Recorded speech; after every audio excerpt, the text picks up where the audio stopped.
Welcome back to another episode, number 24. We're talking open door, the Shawnee Prophet. Let's go. You know how we do. We're just wave surfing and soul searching.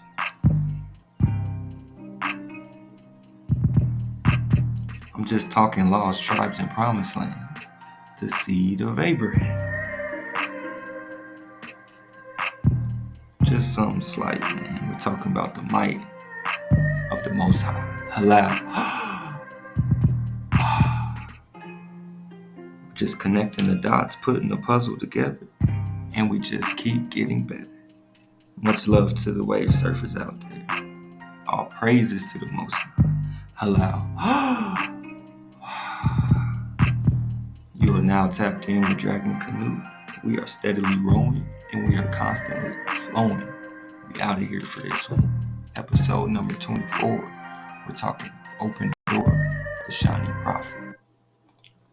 Let's get the vibes going. Let's get the flute flowing. We're talking Section 107 of the Copyright Act, providing the statutory framework for determining whether something is a fair use and identifies certain types of uses. We're just talking research here. We're just talking research. So let me set the stage, Jacob. Since you will be heeding your power the Most High and keeping the divine commandments and laws that are recorded in this book of the teaching, once you return to your power the Most High with all your heart and soul, surely this instruction which I enjoin upon you this day is not too baffling for you, nor is it beyond reach. It is not in the heavens that you should say, who among us can go up to the heavens and get it for us, and impart it to us, that we may observe it? Neither is it beyond the sea that you should say, who among us can cross to the other side of the sea, and get it for us, and impart it to us, that we may observe it? No, the thing that is very close to you, in your mouth, and in your heart, to observe it, so I set before you this day,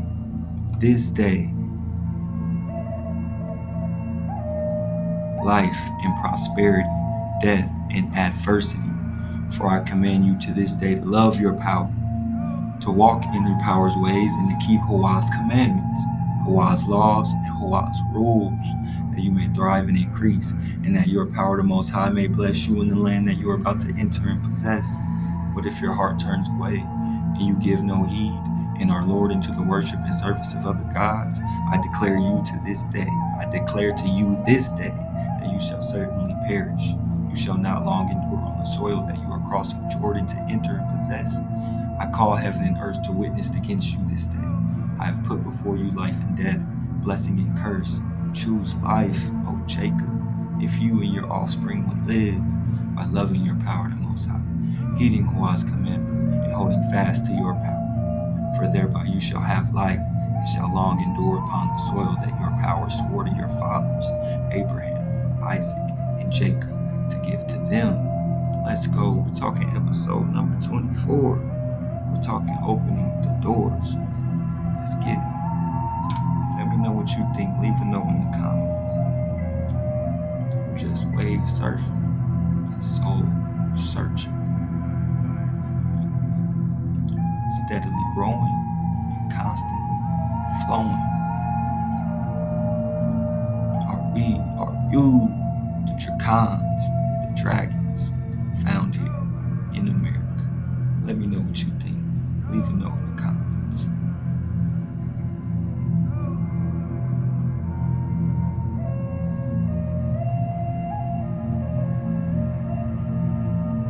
And it seems as if the computer's moving a bit slow today. It ain't nothing.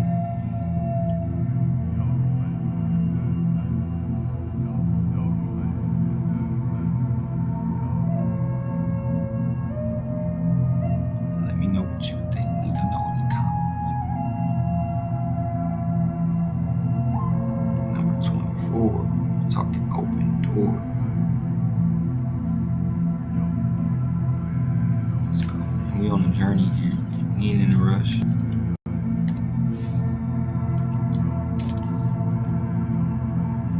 you shall possess the land that the Most High swore to your fathers, Abraham, Isaac, and Jacob.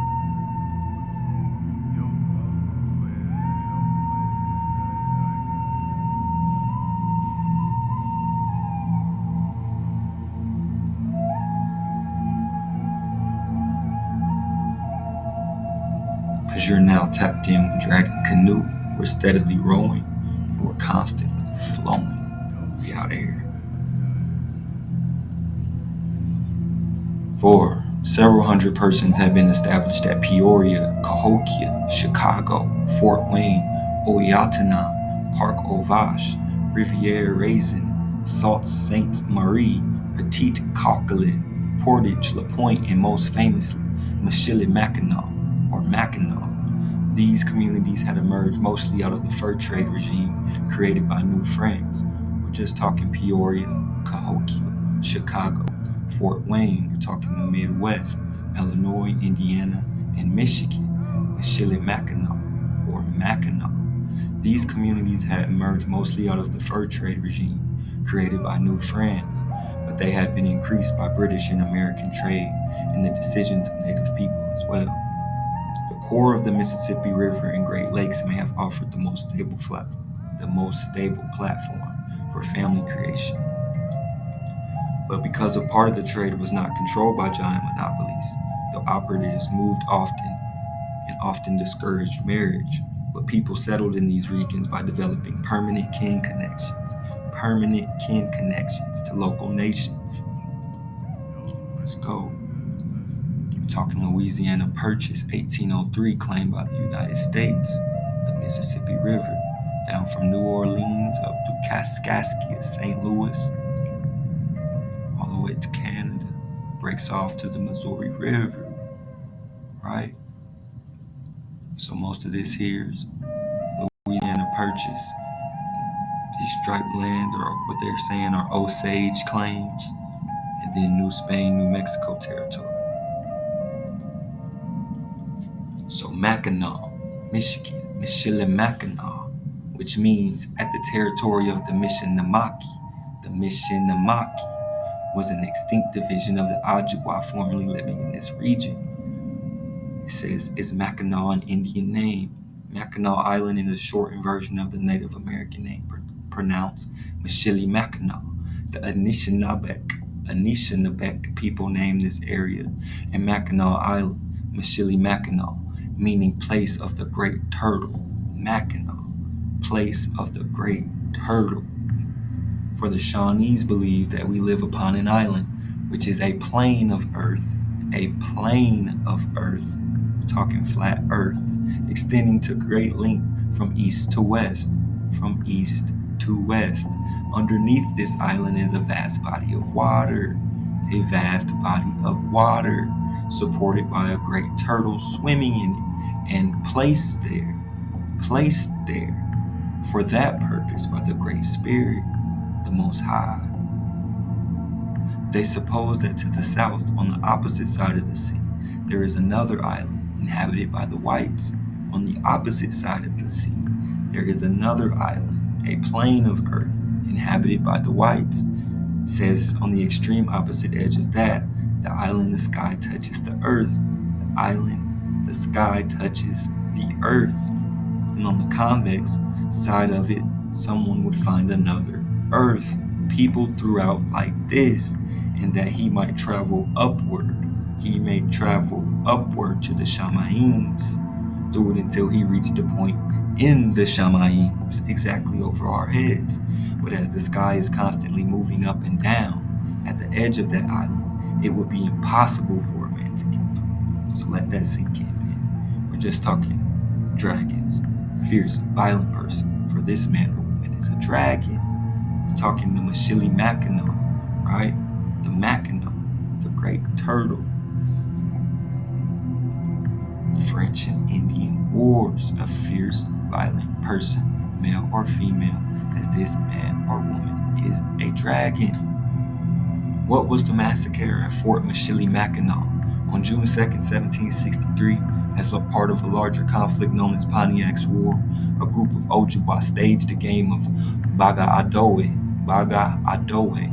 a forerunner of modern lacrosse outside the fort, as a ruse to gain entrance. So the Ojibwas set up a game of what we would call modern day lacrosse at the entrance as a Trojan horse, basically, to enter the fort. It says after entering the fort, they killed most of the British inhabitants, right? We're talking a fierce, violent person, male or female, as this man or woman is a dragon.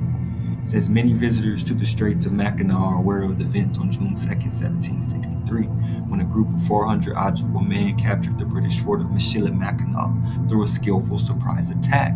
We're talking Trojan horse, man. Let's go.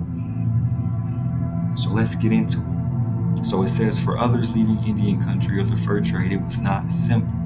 George Sibley, unlike many traders, did not have a native wife, but he adopted Osage children.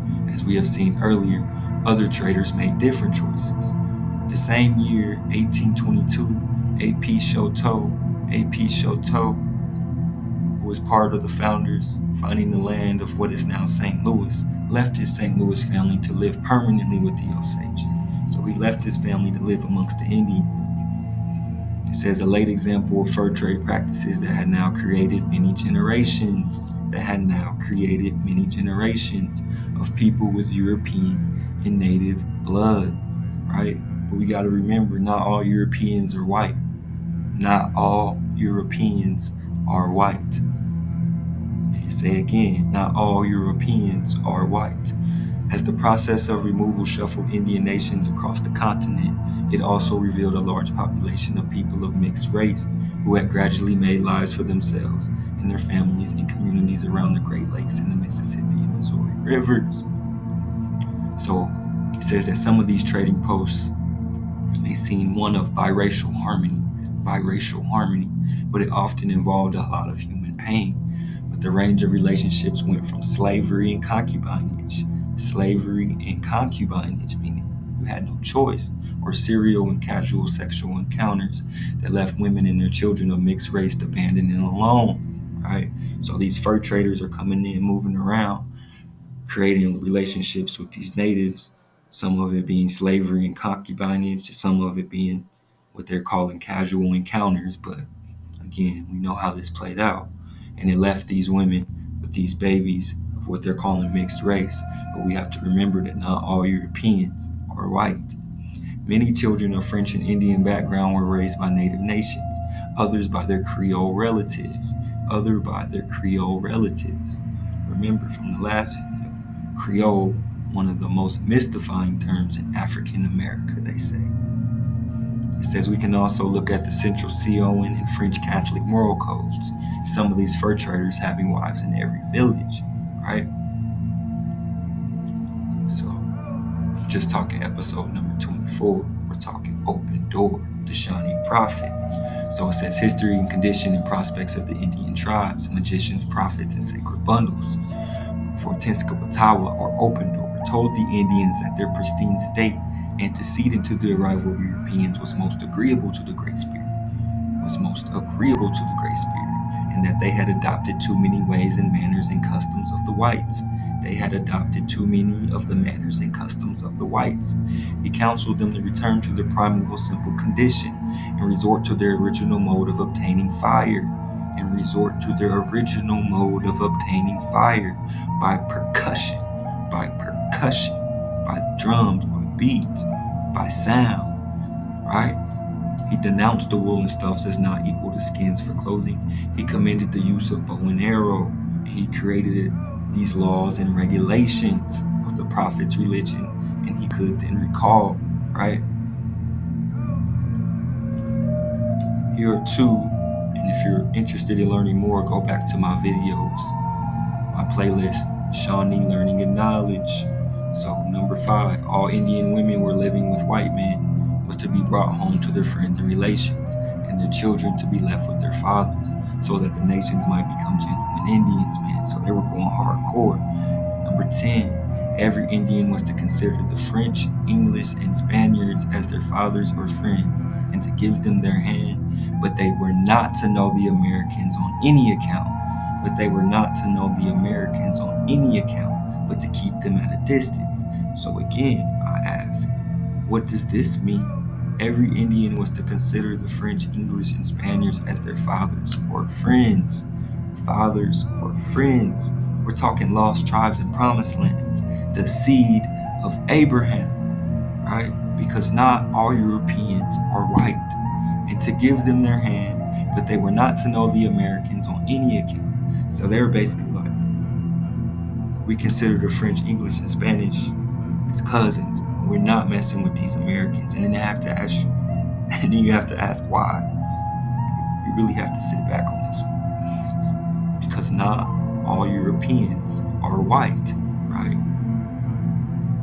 Just take that into consideration. What is a French Creole person? Any person of European, mostly French or Spanish, or African descent, they're saying. We're just talking lost tribes and promised land, the seed of Abraham, copper-colored tribes found here in America, born in the West Indies or parts of French or Spanish America, Spanish or French America. For the term Creole is a controversial and mystifying segment of African America, right? It's almost like what they call paper genocide, man. It says people of mixed French, African, Spanish, and Native American ancestry. For you are to consider the English, French, and Spaniards as your fathers and friends, but on no account, become friends with the Americans, right? But we're talking French, African, Spanish, Native American ancestry. People born in parts of the West Indies, right? Because you still got Toussaint Louverture in Haiti, Haitian Creoles as well, West Indies, right? Talking Alexander Pashan, right? Let's go, man. Talking about you, oh Jacob. The records indicate that these children truly move between both worlds. These children truly move between both worlds, living alternately with French and Indian relatives, French Creoles, right? The most mystifying segment of African America. Central Sioux and Métis people. Métis, we'll get into Métis, sharing flexible and broad definitions of family ideas and about corporate responsibility for child rearing. It says some of them attended schools in St. Louis or Kaskaskia, Kaskaskia meaning a mound town, later apprenticing to tradesmen or serving as household servants. So again, when we're talking slavery, are we talking rival tribes selling captives to the Americans, right? Such as the Osages. Let's go, man. Serving as household servants. So some of these children of these mixed race French Creoles became house Negroes, man, for real. That's what it says. It says we see that AP's children would find that deeply bicultural society that he had helped to define compelling and personally enriching. Compelling and personally enriching. However, all of his assumptions were based on the ideas about race and identity forged in Creole St. Louis. So we have to know that St. Louis was a fur trading town with a bunch of what they're calling Métis or French Creoles, right?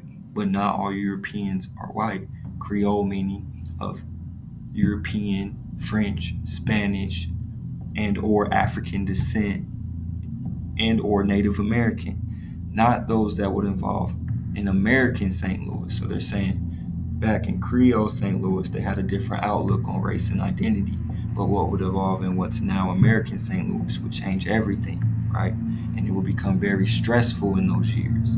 Very stressful in those years. It says the mixed race who called themselves the Métis. The Métis. In 1789, all these communities east of the Mississippi had been absorbed into the United States. So all these towns are getting absorbed into the United States, but a lot of these towns are living their own kind of their own society. They're not connected to what the United States or the American settlers are trying to do. It says these places and the confusing racial status of their inhabitants hardly appeared on the national radar until after the War of 1812. So until after the War of 1812, many Americans, many people in the United States didn't know what was going on in these so-called mixed racial communities, right? And it says it's discouraging because the towns and their inhabitants seem to prove the dangers of racial amalgamation. So it gets deep, man. The people living there had little interest in farming, in becoming American citizens or giving up their Indian habits. So they didn't want to assimilate to American culture. They had already had their own thing going on, but they were absorbed through the war with the Americans and the French and the British. And the observer's view protect proof of what happens to be called half-breeds. So let's get into it. So Métis are people of mixed European and indigenous ancestry, they say. But we have to remember, not all Europeans are white. And one of 3 recognized Aboriginal peoples in Canada, they say. The use of the term Métis is complex. It's complex and has different historical and contemporary meanings. So, again, O Jacob, lost tribes and promised lands, the seed of Abraham, Isaac, and Jacob, right? It has different historical and contemporary meanings. Métis, in French, the word métis is an adjective referring to someone of mixed ancestry, It describes individuals with mixed indigenous and European ancestry. Let's go, we out of here. It says the families of mixed race, like the Drips and some of the Choteaus. Families of mixed race, like the Drips and some of the Choteaus.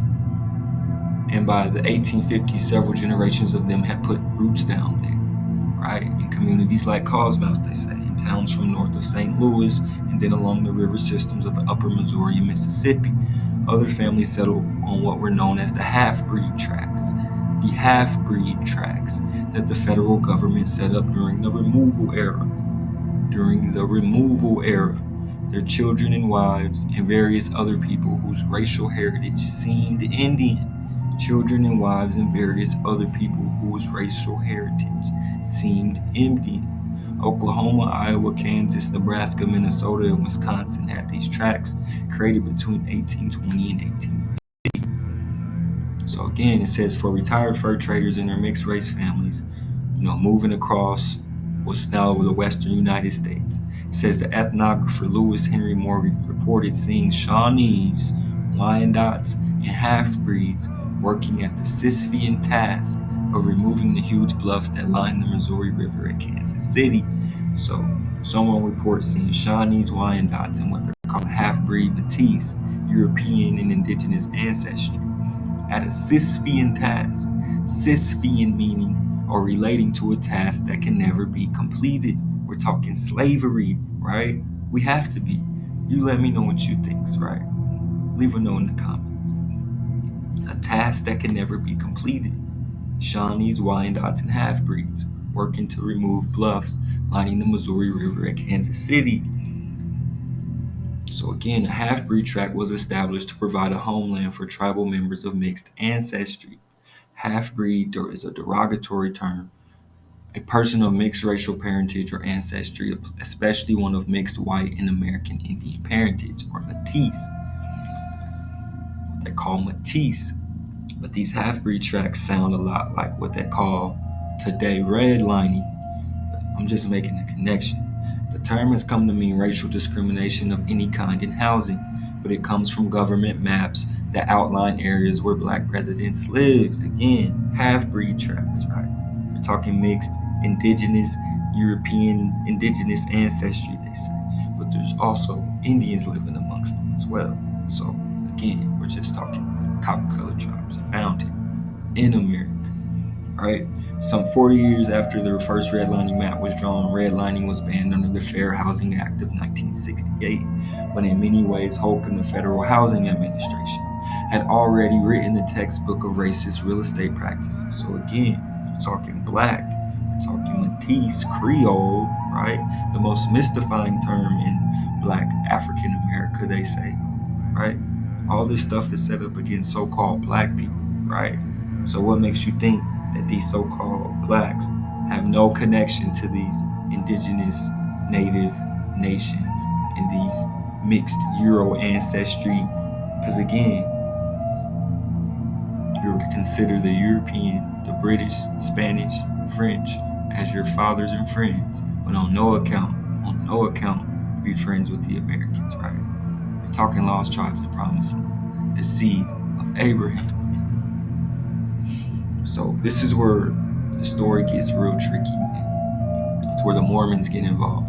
It says the stunned Mormons headed east and north in straggling groups of families with an armed escort to protect them, but with no clear plan about where to go. 12 to 15,000 of them made their way to the area around Quincy, Illinois, and to places in Iowa just west of the Mississippi called the half-breed tracks. So now the Mormons are getting entangled with the so-called half-breed tracks with these Métis, French Creole, and these people living on these half-breed tracks. It says a piece of land recently allotted to immigrating Native people and their families. Joseph Smith and 5 other martyrs remained in Missouri jails, charged with overacts of treason. So even the American government didn't have time for the Mormons right now. But it says they allowed Smith and other Mormon leaders to escape from jail and join their people on the half-breed tracks. So if you don't know who Mormons are a religious group that embraces the concepts of Christianity and revelations made by their founder Joseph Smith, right? The headquartered in Salt Lake City, Utah.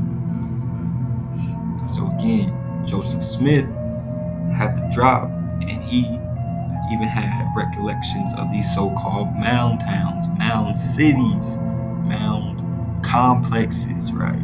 The plains of the Nephites roving over their mounds. The prophet Joseph Smith, right, highlighting the Ohio River Valley, right, out the Mississippi. It says distribution of mounds eastern United States. It says 1823, an angel named Moroni revealed himself to Joseph, they say, using a set of seeing or peepstone crystals, using all kinds of American folk practices, they say. They uncovered a secret that would turn a restless young man into a prophet. It says gold plates with instructions from the Most High will be given to Smith and to Smith alone. So again, we just have to question everything. His task was to find the plates and to translate them. It says the angel's prophecies came true, and young Joseph Smith found the magical plates, they say. And his peepstones allowed him to see their written message, right? We're talking Urim and Tumim somehow got in the hands of Joseph Smith, they say. So then we're making the connection. We got the Mormons, we got the Native Americans, right? It says the Great Spirit, the supreme being governing the happy hunting grounds in Native American religious concepts. It says God sat quite comfortably with many tribes people, or the Christian God. We're just talking about the Great Spirit, the Most High, right? There is even a legend of the Great Spirit's gift of a set of inscribed stone tablets, similar to those given by Huwata Moshe. So we're just making the connections here. So what's really going on here? We have to ask. It says, one surprising native group was the Mormons, or Latter-day Saints, who replaced the Osages in terms of public worry. So the Mormons became a problem around this time, just like the Osages, and what they're going to introduce the Comanches, but effective in getting the attention of imperial or national officials. Like many native nations, the Mormons traveled in family groups, did business almost exclusively with their kin, and took great pleasure in refusing to do things the American way. So again, a lot of people aren't assimilating to this American way. It says maybe a better comparison is to see the Mormons as more like the Comanches, right? So here we're introducing the Comanches, right? The Osages, which A.P. Choteau, right, founder of St. Louis, married several Osage women, and his children have relations with Osage women, right? So this is where we're getting this mixed Métis, half-breed, kind of biracial amalgamation, as they say, right? So again, this is just the line of L'Auguste and Choteau and their connections with Osage women. We often see several native groups, French settlers, British traders, the native wives of these men, white captives, and native slaves. So again, native slaves, man. Again, I asked the question. I don't know when we had time to have slavery as we know it today, and people getting constantly shipped back across the Atlantic Ocean. If you already had people here, right? Just take a second, sit back, think about it, right? It says French settlers, British traders, the native wives of these men, white captives, native slaves from other tribes, and several generations of people of mixed race. Important native men sometimes married mixed race daughters. It says this was a direct result of war and removal, and given that many of the early Euro-American leaders of new Western states and territories had native families, and people of mixed race could simply not be discounted. It says in 1764, Leclerc and Choteau, right, who was marrying all these Osage women, would choose St. Louis for their spot, hoping to attract settlers. I apologize, this is a bit blurry. These villagers looked surprisingly French in architecture, but their inhabitants were extremely New World, they say, wearing animal skins, often married to native women, or owning native slaves. And supporting themselves with hunting and farming, right? Again, you have to sit back and think about this. It says this image, reminiscent of Bingham's fur traders descending the Missouri, depicts the world of families. Anglo men marrying native women. The families they created would change the demographic face of the region for generations. Come on, man. It's not so simple, but it's not so hard, man. We're just soul searching and wave surfing. Again, we're talking New Orleans, St. Louis, right? The Osage claims, and the Comanches, man. We're about to get introduced to the Comanches. It says, choosing a site well to the north of St. Genevieve, Leclerc hoped to avoid competition with those settlers, and with the Osages in particular. It says Leclerc designed the city according to a grid plan that stretched west from Mississippi and south from the Missouri. So we're talking St. Louis here. They named it St. Louis after the French king. It says Auguste Choteau remembered his first nerve-wracking meeting with the local Missouri Indians. It says as they crowded around him explaining that they wished to build a village around the house we intended building. In other words, to surround and effectively metabolize the intruders. It says August noted quickly that they had 135 warriors, while they only had 30. So he and Leclerc explained that they wanted many groups to come to the settlement. So the Indians are surrounding them in St. Louis. So they got to come up with something. The Indians to obliterate them. It says they dissuaded the Missouris with the vague threat that in the open valley of St. Louis, the Missouris might be eaten by eagles, right? Eaten by eagles, referring to English soldiers, right? So let's make the connection. What is an eagle or a British soldier? We're talking the dragoon. They were considered an elite fighting force trained to fight both on horseback and on foot. It says the first companies recruited, they were sent to Fort Gibson under Colonel Henry Dodge. Again, the term dragoon came from the nickname for their weapon, the carbine or short musket, meaning the term dragon or dragoon soldiers, they say, right? Remember, we can connect the dots, man. They're not the only person fighting on horseback and on foot. Dragoons, right? We're talking Comanche raids. We're talking about, come on now, dragoon soldiers. It says the following summer, the commander at Fort Gibson, General Henry Leavenworth, it says, determined to bring all these nations together in a grand effort to create peace. He planned a military tour of the region between the Arkansas and Red River, which meant, of course, taking a large military force along the border.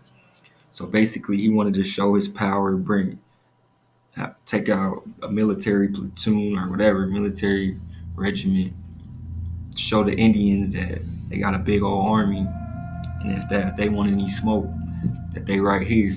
It says he planned a military tour of the region between the Arkansas and Red River, taking a large military force along the border with Mexican Texas, giving the expedition a decidedly political cast at a moment when the situation in Texas was decidedly revolutionary. Mostly, Leavenworth planned to overawe the native nations of the region. So Leavenworth wanted to scare the native nations in the region by showing his military might. It says Choteau appointed by Leavenworth to accompany his first regiment of mounted dragoons, arrived with a troop of 600 Osages to assist the dragoons and to advise them. So again, who really is the dragoons, right? Is it the native tribe or is it these mounted soldiers, right? These so-called mounted soldiers, these mounted dragoons, but they arrived with 600 Osages. So again, we're just connecting the dots. And it says, George Catlin, the famed portraitist of many native people, traveled with the expedition. He caught the first grand civilized foray into the country of the wild and warlike Comanches.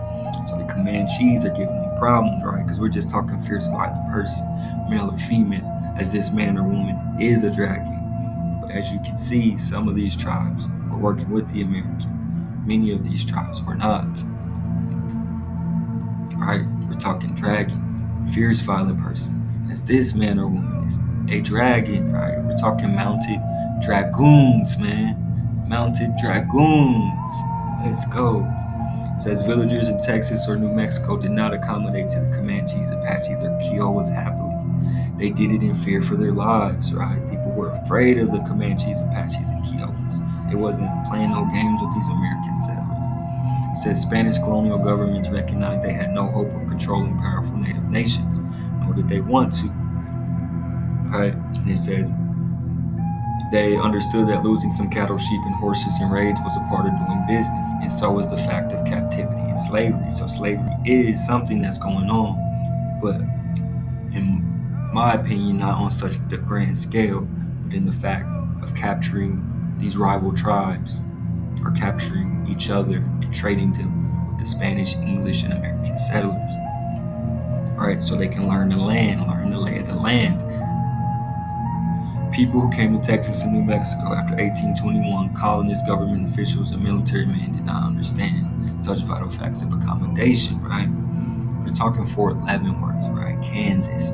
You know, this Henry Leavenworth who wanted to show his force and overall the native nations, arriving with 600 mounted dragoons along with Osage warriors, right? It's the oldest continuously operating military installation west of the Mississippi. So this was the first military base set up west of the Mississippi as the United States is pushing to the west of territory. It is the home of the U.S. Army's Combined Arms Center, right?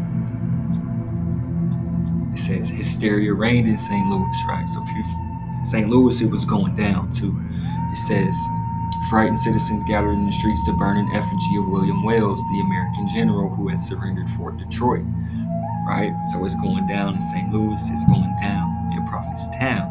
People abandoned their businesses and farms, right? There's the governor confided in William Clark. He feared the entire overthrow of the region to the British and the Indians. So they were afraid that the British and the Indians, Tecumseh and them, was about to take over and overthrow this region of these, French and American setup, whatever they got going on in St. Louis, right? So they were in fear. It says Indian agents reported similarly bad news among native people, reporting that a Potawatomi man had approached him in a very boasting manner and said that he was not afraid to go down to St. Louis, and if Americans said anything to him, he would knock his tomahawk into their heads, right? So Indians was popping off at this time, man. He said, I ain't afraid to go down to St. Louis, and if any Americans say anything to me, I'll knock my tomahawk against his head. It was popping off. It says trappers and traders of British and French extraction, along with their mixed race families, had to decide whether to work for American fur companies or move to Canada, leaving communities like Kaskasket, Cape Girardeau, or Mackinac, Mishinimaki, right, named after the Mishinimaki, the Mishinimaki, the great turtle, where they had lived for many generations, right? It says expanding power, right? So it's all going down as the Americans are moving into the West. They're dealing with these Indians, these Comanches. It's just going down. Texas, it's got a revolution going on. It says if we gave a prize for the scariest reputation attached to Western Indian tribes, the Comanches would nearly always win it. The Comanches would always win it. It says John Wayne playing Texan Ethan Edwards just has to say the word Comanche, and we know his captured niece's life is over, right? It says the Los Comancheros would get him, right? Mothers in New Mexico villages scared their children into good behavior by threatening that the Los Comancheros would get them. Right? The Comanches did capture settlers, soldiers, women, and children. Some they tortured and some they sold as slaves. So again, man, where they can do slavery here. They don't need to go across the Atlantic. They got the Comanches capturing people. You got the Osages capturing people. Shawnees are sold into slavery. Come on, man. Kiowas. It says, without warning, they raided and burned settlements, right? They stole cattle, oxen, and mules. The Comanches took hundreds of thousands of horses from the Apaches, from Navajos, and from the Mexican villagers, right? It says Stephen Austin and other Mexican and American impresarios brought in thousands of Anglo-American colonists and their slaves. Thousands of Anglo-American colonists and their slaves, they say. It says Americans moved to New Mexico in those years. The Comanches and other raiding nations found the new handily corralled animal population especially tempting, making conflicts with the settlers almost inevitable. So the Comanches are popping off, man. It says the Comanches and other Southern Plains tribes were both important allies and deadly foes. Many immigrants and colonists traded, getting horses and captives. So again, they're capturing each other. These Comanches and all these tribes are capturing each other. They're selling them as slaves to the American colonists. Come on, man, let's connect the dots here. It says the Rio Grande and their links to the growing Spanish trade. The Spanish, however, refused to trade with the Comanches or the Apaches for the items they most coveted, guns, horses, and slaves, right? But the Spanish refused to trade with the Comanches, right? Comanches are trading slaves, man. Where you think they're getting them from? They're raiding these villages, right? They're battling these other tribes and they're taking them as captives and they're selling them to the Spanish, English, French, American settlers, man.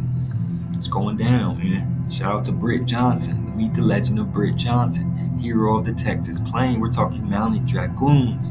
Says born a slave in Tennessee, 1840 he came to Texas with his master Moses Johnson.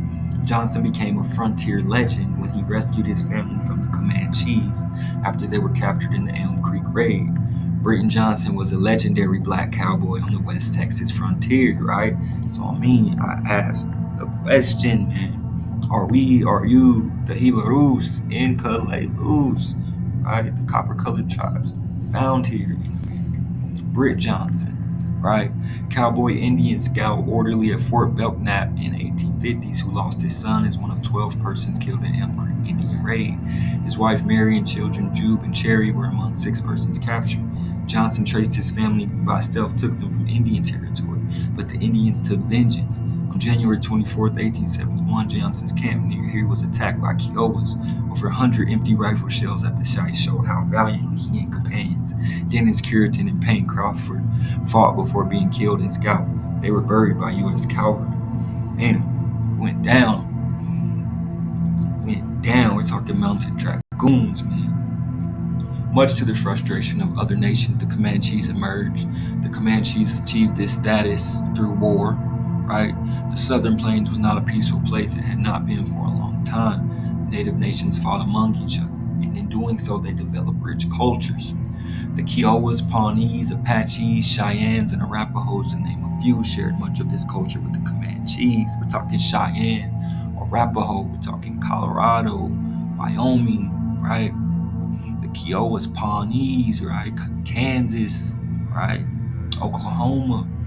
For the Comanches, the process of removal and warfare that pushed more and more warring tribes into their region, right? Capturing and assimilating people, right? And it was all based on fear, respect, and economic wisdom. So these native nations are warring amongst each other, warring with the settlers, but it was all, based on fear, respect, and economics, they say. So, raiding Comanches, so it's going down in Texas. One of the boldest depredations in Texas history made in May 1861 during the Bright Moon. A braying mule awakened town after nearly all horses were stolen. Citizens spent rest of the night molding bullets. Pursuit began at dawn under command of Captain James Cunningham, assisted by 17 boys and men using hounds. So these American settlers loaded their rifles and their hounds to go hunt some Indians, man. What does that sound like? Come on now. Let's connect the dots. The posse finally caught the Indians on Browns Creek, killing 19 in close fighting. White man's only casualty was a slight wound given to Captain Cunningham. Relentless pursuit of Indian raiders was key to his town's survival on the frontier. So, key to frontier survival was hunting Indians. Come on, man. Get out of here, man. It says they made commitments that no one would uphold. Talking about the United States and these treaties. It says the 1830 the U.S. government signed the Treaty of Dancing Rabbit Creek with the Mississippi Choctaws, which required the Choctaws to give up land in Mississippi, an amount of land what is now Oklahoma and North Texas. They began having their animals and property stolen. It says these challenges were in addition to the constant problem with the Osages, who had treaties in 1808 and 1822 saying the land was theirs. So President Andrew Jackson sending his cronies and Easterners and established their headquarters at Fort Gibson, right? It says after consulting with military officials and agents, the commission recommended a peace council, bringing frustrated enemies together to discuss an almost insoluble problem that did not always result in peace. In 1833, a treaty negotiation between the Osages, Kiowas, Pawnees, Cherokees, and Choctaws at Fort Gibson fell apart completely because of simmering resentments over land agreements, resulting in a terrible attack on the Kiowas by the Osages. So again, they're all fighting each other, right? Capturing and selling each other, right? They can't agree over anything.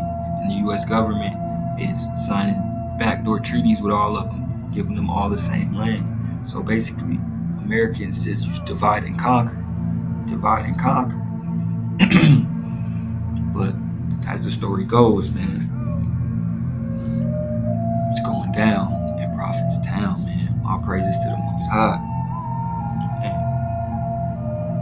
let me know what you think. Leave a note in the comments, man. What's going on with these tribes, man? What's going on, man? Ancient antagonisms and jealousies, man. It's the same story, man. But we out of here, man. Much love to the wave searchers, man. Steadily rowing and we constantly flowing. We out of here. Halal.